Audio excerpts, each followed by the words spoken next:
Welcome to Connecting the Dots, an Amici podcast presented by me, George Mingozzi-Marsh, where each episode I meet with an artist to chat about their community, collaborations, and how these connections continue to shape the artists they are today. If you're watching the video version of this podcast at Amici.Art, then keep watching at the end for some bonus footage from my studio visit, where we see a new series of works in progress that connects to our conversation. In this series, I'm going to be speaking to all sorts of artists, from established art world names to emerging talents, artists who I have a personal connection to and am fortunate enough to call my friends. But for this very first episode in the series, I knew I wanted to talk to an artist who had strong roots in a smaller community. And it just so happens that this artist, Richard Mark Rawlins, lives in the same town as I do, in Hastings, in East Sussex. And as I was making the short walk from my home to his, I started thinking about how creativity and culture no longer seems to be the preserve of big urban centres, if it ever was. And I was looking up at the houses I was passing along my way and imagining the various people who might live in them. Artists such as Richard, composers, photographers, writers, jazz musicians, all living alongside teachers, fishermen, builders, bakers. And this rich tapestry of talent that now fills our smaller towns obviously includes lifelong residents, but also newcomers such as Richard, who moved to the UK from Trinidad and Tobago, originally to study at the Royal College of Art in London, before moving down here to Hastings. And as I get to Richard's door, he greets me with a big smile, gives me a strong black coffee, and leads me straight into his plant-filled front room. And as I introduce myself, he begins enthusiastically sharing the stories behind the various artworks that are adorning his walls, and some are his own, many are by friends. And he just puts me instantly at ease, and we dive almost immediately into a conversation that flows through topics of Black identity, racism, colonial history, and importantly for this podcast series, his community. But naturally, we start the conversation by discussing his move from his island home to Hastings. For me, coming here was really interesting because I'm interested in history. I'm interested in identity and everything that goes with that, especially my own. And for me, it was a case of looking at similarities between the Black British and myself, who I consider to be my cousins that I've never met until now. You know, we are in the Caribbean because of a specific purpose, right? Because of the trade around sugar and migration. The migration to Britain stems from that in a certain degree, and my own new migration to Britain here. I'm interested in how all of these things work and how all of these things link. And for me, it's a deep dive. It's an ongoing deep dive. But in a sense, it's made my work cross the Atlantic back and forth, because my works reference home, but they also reference my new home. And it also references things in real time and similarities and stuff like that. I was kind of interested in this idea that your work engages with contested histories, the kind of legacy of colonialism, and kind of how you navigate that kind of complex territory with regards to your own perspective on it, but also with regards to the different audiences you're kind of presenting your work to. Well, I could answer it from the audience's perspective first. I've never really, it might seem arrogant, but I've never really thought about audiences. Yeah. I just make my work. And I think my role as an artist sometimes is to tell the stories that other people either don't have a voice to tell. When I was at home in Trinidad, I made work in a very uncensored way. And then I get to Britain, and for the first time, I censor some of the work that I've made. Really? You know, And I could give you an example. One of the works, I made a series of works about gollywogs, right? And the work, and it's work that I've shown in Trinidad and everything, and it was part of a larger series called Finding Black that I did. And the piece is about a schoolmate of mine who had a very bushy afro, red lips, very dark skin and everything. And his nickname in high school was Golly. And it wasn't because we were racist kids, because it was practically an entire class of black children, right? It wasn't because we were racist kids, it was because we all read Enid Blyton. Yeah. So for me, the interest was in the fact that here we are in this country, right? You know, and we are reading Enid Blyton and everything, and we're referring to this kid, and kids are mean in school. So within the context of Trinidad, that's one story. But then when I come here, there's so much pain around what a gollywog means for a lot of people that it's a work that I wouldn't show.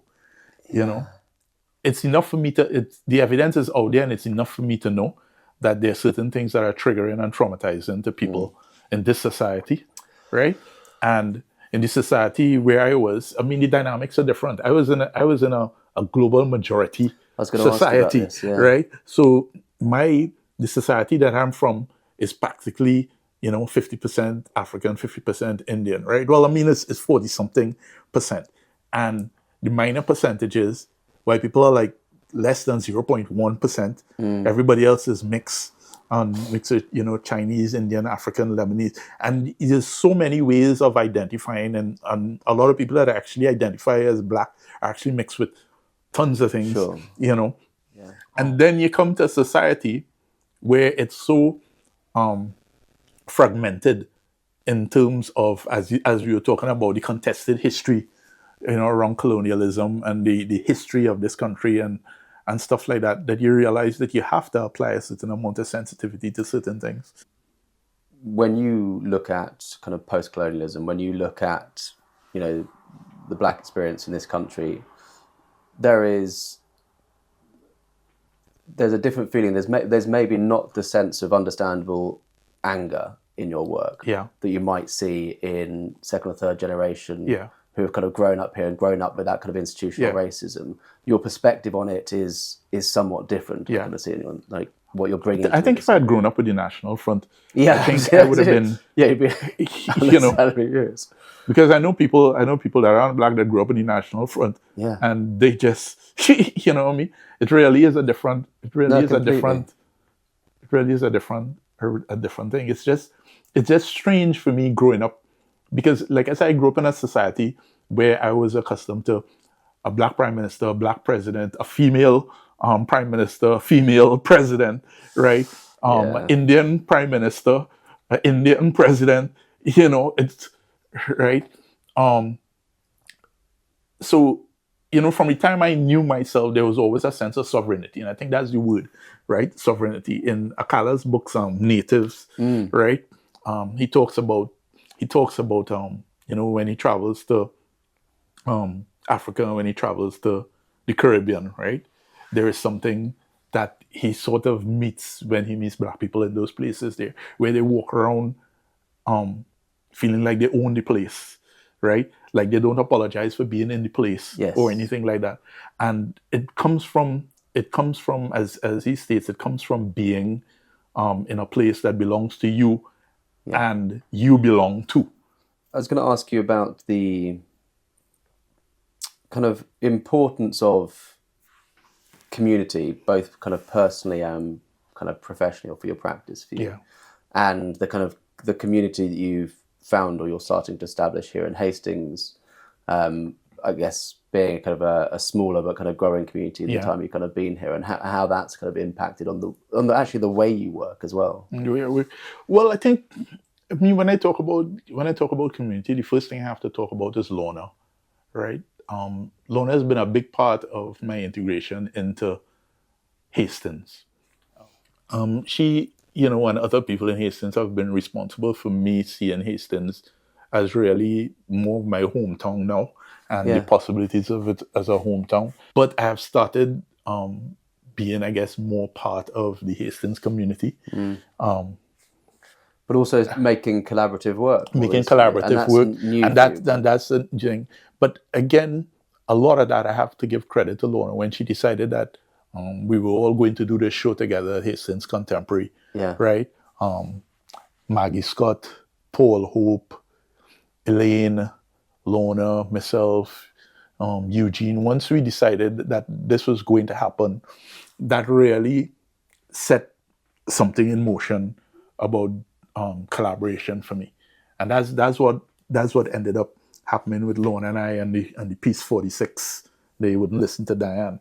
It's a beginning of our understanding about those things. Can you just tell us a bit about that piece? That piece? Well, I mean, I won't bore you with the story because I think everybody, unless you were asleep under a rock or something, everybody knows the story of what happened with Diane Abbott, right? So, Diane Abbott has had the whip taken away from her for labor. But in a debate in the Commons, right? In a debate in the Commons, which is practically about Diane Abbott, right? Well, yes, specifically about her, right? Yeah.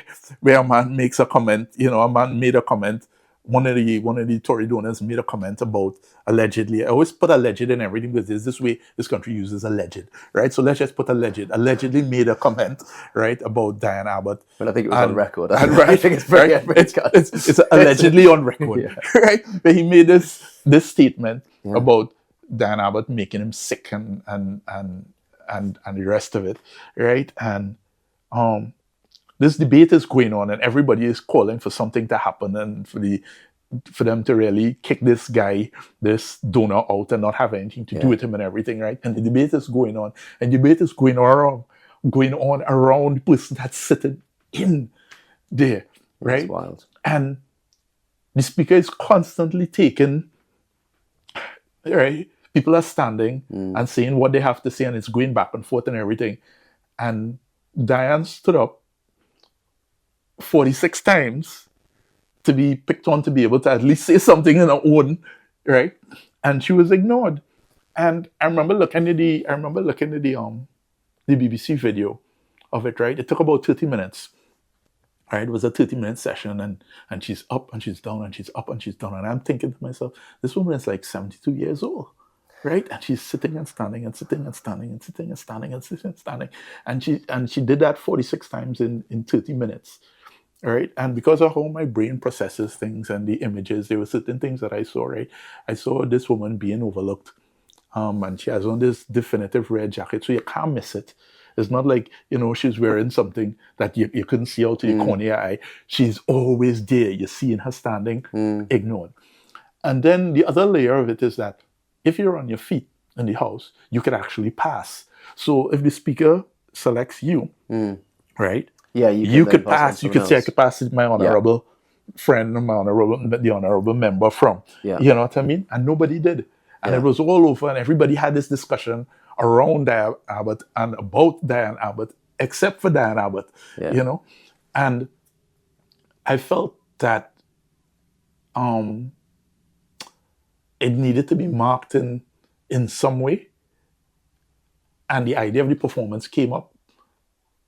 And on the spot, I thought the structure of it just came to me in my head, and I called up Lorna and I said, Lorna, what are you doing on Monday? Right? And she goes, nothing, but what you want to do. I said, I have this performance that I think we're going to do. And that's one thing I always give Lorna. She's always, I'm up for anything, so let's go. And then I met her and her son, who documented it, Indiana, lovely guy. And I carried my wife's red jacket, and I said, well, this is what we're going to do. I told her beforehand, just wear black, right? This is what we're going to do. We're going to go down on the stairs. We're going to sit on one of those benches there next to each other. And we're going to sit and stand and tweet. And the lovely thing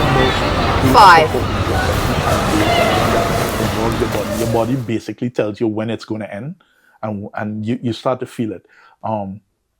And Lorna is older than me, and Lorna was going through strong. 5 minutes into it, I wanted to finish. You know what I mean? Because I started to get really tired. But we were going to do it, and we were counting it. So each one would count. Yeah. So Lorna started 1, and then she'd basically take the jacket off and hand the jacket to me, and then I'd stand up, put the jacket on, I'd go one, and then I'd hand the jacket back, and we were just passing the jacket, right? Yeah. And our video takes about, I think, 22 minutes, right? 22 minutes to do it. But at the end of the 22 minutes, I mean, your body and everything was aching, and we were both feeling, right? And it just brings home that what it must have been like for Diana, but to be able to do that. But I guess if you're going to be in the House of Commons, you've built a better stock than me. Because, you know. She's maybe got used to it over the years. She's maybe got used to it over the years, but it's just something that I felt I needed to mark. And I thought that this was the most impulsive is not the word, but it's the most direct way to make the point. It was a really powerful, really simple gesture. And I think part of it was the immediacy of it, you being able to kind of turn that around and produce it so quickly after the incident had happened. Because it was fresh and it was in my brain, you know, and I think in a sense that's one of my jobs as an artist, to be able to say, hey, you know, we could do this, right? Or, you know, I think coming back to that question about leaving home and coming, I think in a sense I feel like I actually even have more freedom to do certain things here, because maybe there's an understanding of the context of the work being made in it, or how it's made, or, you know, I don't know. I don't know. As I left my conversation with Richard, I was struck by the sense that his approach to making his art feels entirely natural, almost instinctive. And whether creating films, photos, drawings, or painting, he opens a door into his mind and invites us in to share his curiosity. His work is rich with cultural and social references, which tells the story of his life and his passions. In this conversation, Richard mentions his good friend Lorna Hamilton Brown, who curated Richard into the exhibition We Out Here at Hastings Contemporary in 2023, an exhibition which brought together 6 black artists of Caribbean heritage now living and working in Hastings and making work related to their diaspora community in a seaside town. I would also encourage you to seek out the full version of Richard and Lorna's collaborative film that we mentioned in our conversation. If you enjoyed this chat, please do explore more of our podcasts, videos and editorial at Amici.Art. And for those of you watching the video version of this podcast, here is a little bit more from my studio visit with Richard. Thanks. You know, I think the last time you were here, I was probably about to start these. Yeah, I was just these were. So I have these pictures, right? From my childhood. And they're really lovely. I'll show you some of the images.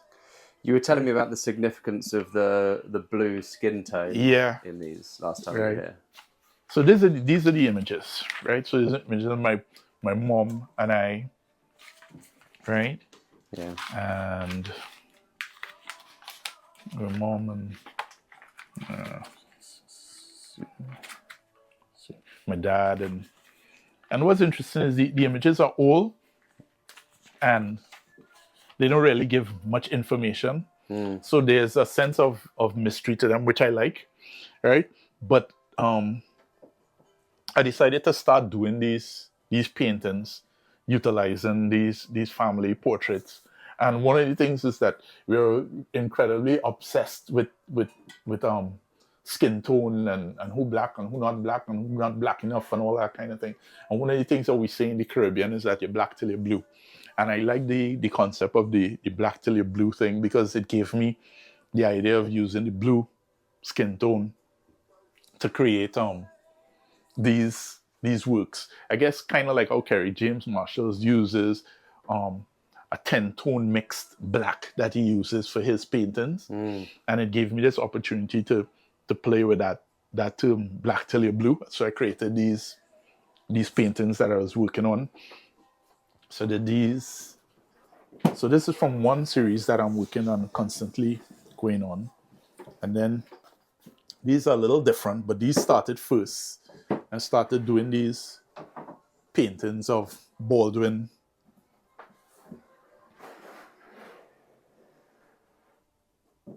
Right. And Fanon, Baldwin and Fanon, you know. And I wanted to create these I don't know how to put them, these paintings, drawings, but still maintain drawing. When I'm painting, I feel like I should be drawing instead of painting. And so I found a way to incorporate the drawings into the paintings. And after I'd done these, I sort of put these on hold for a bit and then started the ones with my family. There's something particularly special about the family ones, I think. Yeah. There's a kind of, I guess, a different level of intimacy, isn't there? Yeah, I think so. And one of the interesting things is I work on canvas boards. And one of the reasons I work on canvas boards is because I like the idea of making really big paintings in a really small space. And with the canvas boards, I could sort of put them together. And I could work on them all the time. They feel like one painting, you know. And maybe when the series is eventually done, they'll all be exhibited almost as if they were like one mural or something like that, but actually separate paintings.